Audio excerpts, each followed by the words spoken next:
Welcome to Classroomology 101. I'm your teacher, Kate, and today we're going to be learning about the strategy of asking and answering questions. Now you might be thinking to yourself, why is that girl wearing the same outfit in her latest videos? Well, that's because I'm chain filming right now. Okay, so asking and answering questions. This is actually something that we think should come inherently to kids, and it doesn't, right? Asking those meaningful questions is difficult. So I find that the best way to do it is just to get them comfortable with even asking the questions first. So once they know how to just come up with questions, you can then make them a bit more meaningful. My favorite way to do this is through read-alouds. So let's take a look at The Vanishing Coin, which I recently just did a book review on, and I will link that in the iCard for you in case you want to see that.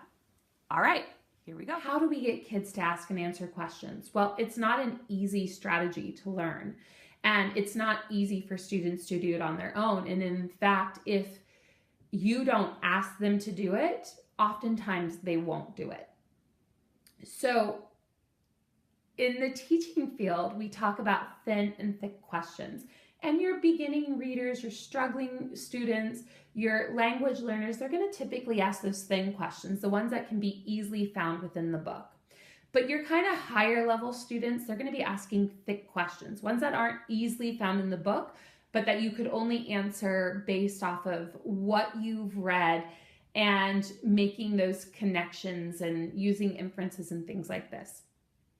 I honor both kinds of questions, honestly, because I think both are equally important. But getting kids to do that on their own is tricky. So the only way to really do it is to practice it together so that they get to understand how to do it. And they might still not do it on their own. However, they're gaining the skills that they need to eventually do it on their own. So what I typically do is this. I'll put the book down before we've read, or the passage before we've read, and I'll ask the kids to make some connections just based off of the picture on the front of the book. Now, you really, to do this for 8-year-olds, it's best if you have a chapter book with pictures or a picture book of some sort. If you're trying to do it without any pictures, it makes it really difficult. So just my little teaching suggestion for you. Now, after the kids have had some time to think about, okay, I see the cover and I can make some connections to the people on the cover in some way, and I'm curious what this book might be about, then you ask the kids to share. Now, unfortunately for this book, I did not jot down those questions. The only thing that I jotted down was a question that said, what's this book about? And that would be an example of a thin question, right? And I think the majority of the questions that you're going to see here in a little bit are thin questions, but I'll kind of point that out as we go. So now that they've done that, and we've had our little discussion, I actually will open up to the first page of chapter 1. And I always read the title to the kids, and it says, In Trouble Again. And then we take a look here, and I ask them to think about what possibly could have happened.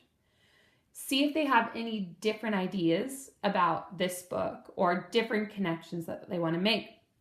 And you can see that this boy is not happy, and he's sitting in front of the principal's office. So, I mean, this is not a good way to start off. So when I'm thinking this through out loud, because that is a great thing you can do for your students, when I'm thinking this out loud, I oftentimes will talk to the kids about what I'm seeing. And so what I see here is a boy, and he looks really like he almost looks like, oh, not again. Like, oh, I'm going to get in so much trouble. Like, this isn't fair. And it does say, the title does say, In Trouble Again. So this leads me to believe that this boy, whether he chooses to or not, gets into trouble frequently. So what we'll do is we'll read through the chapter, and then when we get to the end of the chapter, here, I'll stop and I'll ask the kids to make questions. Now, I have a bunch of questions here, and that's because we're now on the third book in this series, and I've kept all the questions together because some of our questions were never answered. So I didn't want to get rid of those until I knew they had been answered. So after we're done reading, I'll have kids say, okay, I want you to give me some different questions. We'll jot down some ideas. And now that we're done with the first chapter, or whatever chapter you're on reading, and we've asked our questions, I prepare the kids for the next time that we're going to read. So what I will do is I'll say, okay, the next chapter is called The White Rabbit. Based off of what we already know, what do you think might happen? And if they have any new questions, we'll go ahead and jot it down on our Post-it note. The next time I go to read to the students, we refer back to our questions, we refresh our memory about what's been happening in the story, and then we say, do we have any new questions? Typically, at this stage, the students don't have new questions. They typically don't have them until the end of a chapter. So let's take a look here. So let's go here to chapter 3. I would follow the same technique. So after we finish the chapter, I have the kids ask questions, new questions. We look back to our question list to see if any have been answered. And then we make predictions here based off of the next title. So some of the questions that my students have asked, now this is over the course of 3 books. And so one of the questions was, what's this book about? That's a thin question, right? Does Mike ever outsmart Jackson? Also a thin question. Now both of these have checks next to them because they have been answered. We do know the answer to that. Does Mike ever mess up his magic tricks? Well, this was not answered in the first book, so we left that one open. These are not in order, I apologize. Does Mike ever find out if he's related to Houdini? And if it is his hat? Again, I think the majority of these are going to be kind of thin questions, actually, the more I think about it. But you could certainly get them to ask a thick question. So I could turn this into a thick question really easily. So instead of saying, does Mike ever find out if he is related to Houdini, if it's his hat? I could ask something like this. Why does Mike suspect that he is related to Houdini? So very simply, I can take that question and turn it into a thick question. And that is definitely a strategy that you can use once your students are more comfortable with asking and answering questions, teaching them how to turn a basic question into a thicker question, one that has a lot more thinking needed and involved in order to solve it. So just a little tip there. Do Mike and Adam ever become friends? Adam is a character that is introduced later on, and they do.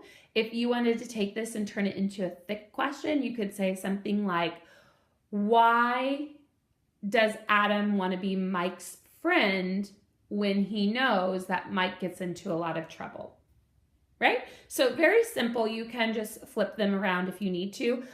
Because we're doing it fairly quickly in class, I'm just taking the thin questions. And now that I've said turning them thin into thick questions, I think actually I might start doing that with the students. So I'm kind of glad I did this video. I just thought up something new I should be doing with my students.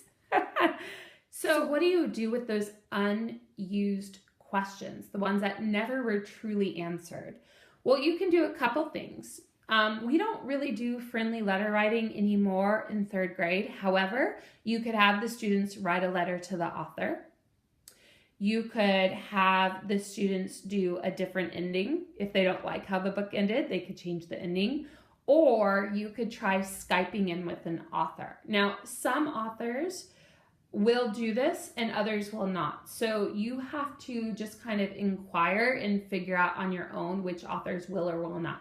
Now, I have not contacted this particular author yet, but I figured when I was getting closer to finishing up the books that we would then Skype with her if that's something she's willing to do.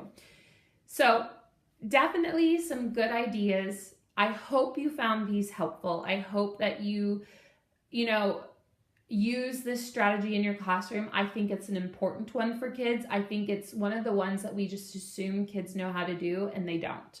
So, I mean, some do, but many need that practice. Anyway, leave me a comment down below if you found this helpful, if you plan on using it in your classroom, and definitely the most important thing you can do on these videos is share. I definitely want this information out there for as many people as possible. Have a good one, everyone. Read on and ask those questions.